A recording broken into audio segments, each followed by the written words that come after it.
ரீசெண்டாக வந்து நடிகர் விஜய் வந்து பார்த்திங்கன்னா ஒரு கட்சி வந்து ஆரம்பிச்சிருந்தார். அதோட ஃப்ளாக் ஆந்தம் வந்து இப்போ ரிலீஸ் பண்ணியிருந்தாங்க.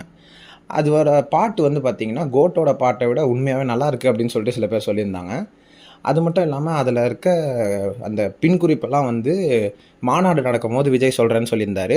அது சிலது நம்ம வந்து கண்டுபிடிச்சிருக்கோம். ஃப்ளாகில் வந்து ஒரு 28 ஸ்டார் இருக்கும். அந்த 28 ஸ்டார் வந்து 28 ஸ்டேட்ஸ் ஆஃப் இந்தியாவை வந்து குறிக்குது.